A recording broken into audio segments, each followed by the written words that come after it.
আসসালামু আলাইকুম। শুরু করছি পরম করুণাময় আল্লাহর নামে, যিনি অসীম দয়ালু ও ক্ষমাশীল এবং সৃষ্টি জগতের মহান মালিক। বন্ধুরা, আজ আপনাদেরকে দেখাবো ফেনক্স মেডিসিনের সম্পূর্ণ রিভিউ ভিডিও। তো বন্ধুরা, সাথেই থাকুন। ফিরে যাচ্ছি মূল ভিডিওতে। Fenox antihistamine, fexofenadine hydrochloride USP.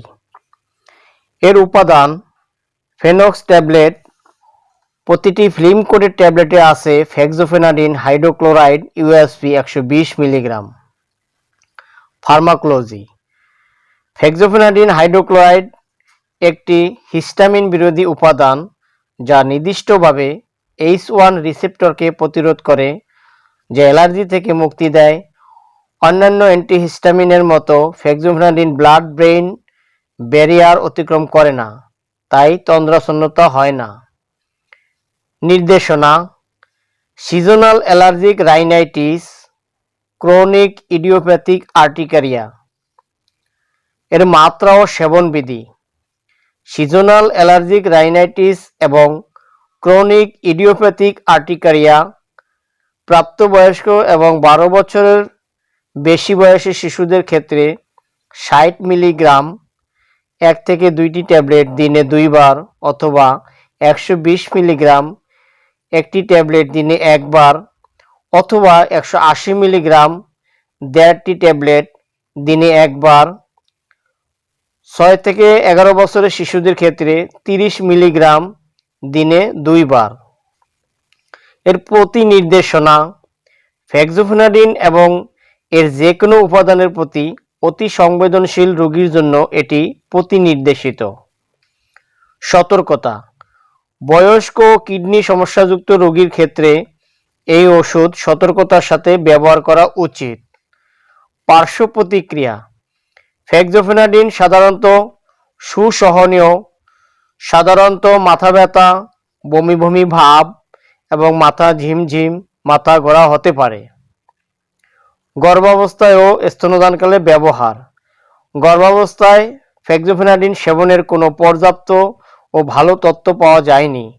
ভ্রূণের উপর সুবিধা ও ঝুঁকির তুলনামূলক পর্যালোচনায় ফেক্সোফেনাডিন ব্যবহার করা উচিত, তাই দুগ্ধদানরত মায়েদের ক্ষেত্রে ফেক্সোফেনাডিন ব্যবহারের ক্ষেত্রে সতর্ক থাকা উচিত। শিশুদের ও কিশোরদের ক্ষেত্রে ব্যবহার: 12 বছরের নিচের রোগীদের ক্ষেত্রে 120 মিলিগ্রামের কার্যকারিতা ও নিরাপত্তা এখনও গবেষণা করা হয়নি। 12 বছর ও 12 বছরের উপরের রোগীদের ক্ষেত্রে খাওয়ার পূর্বে দিনে 1 বার 120 মিলিগ্রাম নির্দেশিত। অন্য ওষুধের সাথে প্রতিক্রিয়া: ইরাইথ্রোমাইসিন অথবা কিটোকোনাজলের সাথে ব্যবহারে ফেক্সোফেনাডিনের প্লাজমা ঘনত্ব বেড়ে যায়। অ্যালুমিনিয়াম ও ম্যাগনেসিয়াম অ্যান্টাসিডের সাথে ব্যবহারে ফেক্সোফেনাডিনের শোষণ কমে যায়। অতিমাত্রা: ফেক্সোফেনাডিনের অতিমাত্রার ক্ষেত্রে মাথা ঘোরা, তন্দ্রা, ক্লান্তি ও শুকনো মুখের সমস্যা পরিলক্ষিত হয়। ফেক্সোফেনাডিন হাইড্রোক্লোরাইডের সর্বোচ্চ মাত্রা সহনীয় মাত্রা নির্ণয় হয়নি। অতিমাত্রা হয়ে গেলে পরিপাকতন্ত্র থেকে অশোষিত অংশ বের করা, সার্বক্ষণিক পর্যবেক্ষণে রাখা সহ বেশ কিছু পদক্ষেপ নেওয়া আবশ্যক। ওষুধটি সংরক্ষণ: শিশুদের নাগালের বাইরে রাখুন, আলো থেকে দূরে 30 ডিগ্রি সেলসিয়াস তাপমাত্রার নিচে রাখুন। এর প্যাকেট সরবরাহ: ফেক্সোফেনাডিন ট্যাবলেট প্রতি বাক্সে রয়েছে 3x10টি ট্যাবলেটের ব্লিস্টার প্যাকে, অর্থাৎ 30টি ট্যাবলেট। এর প্রস্তুতকারী প্রতিষ্ঠান এসএমসি এন্টারপ্রাইজ। তো বন্ধুরা, এতক্ষণ আপনাদেরকে ফেনক্স 120 mgর ফুল রিভিউ দেখালাম। তো ভিডিওটি যদি ভালো লাগে অবশ্যই একটি লাইক দিন এবং বন্ধুদের মাঝে শেয়ার করে দিন। আর যারা এখন আমার চ্যানেলটিকে সাবস্ক্রাইব করেননি, এক্ষুনি সাবস্ক্রাইব করে পাশে থাকা বেল আইকনে ক্লিক করে অল চেপে দিন। আর আমাদের ভিডিওটি যারা ফেসবুক পেজের মাধ্যমে দেখতে চান, অহিদ হেলথ টিভি নামের ফেসবুক পেজের সাথে ফলো দিয়ে আমাদের পরিবারের সদস্য হয়ে বন্ধ হয়ে যান। তো বন্ধুরা, ইতিপূর্বে আপনাদেরকে দেখিয়েছিলাম যে টমেটো ফ্লু সম্পূর্ণ ভিডিও রিভিউ চিত্র। যারা সেই ভিডিওটি দেখতে পারেননি, এই ভিডিও ডেসক্রিপশন বক্সে লিঙ্ক দেওয়া আছে, সেখান থেকে দেখে নিতে পারেন।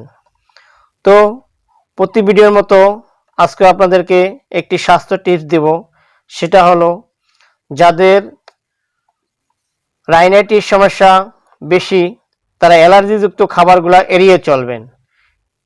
যেসব খাবারে বেশি পরিমাণ অ্যালার্জি আছে সেসব খাবার থেকে আপনারা অবশ্যই বিরত থাকবেন এবং কম খাওয়ার চেষ্টা করবেন। তো বন্ধুরা, আজকে এই পর্যন্ত।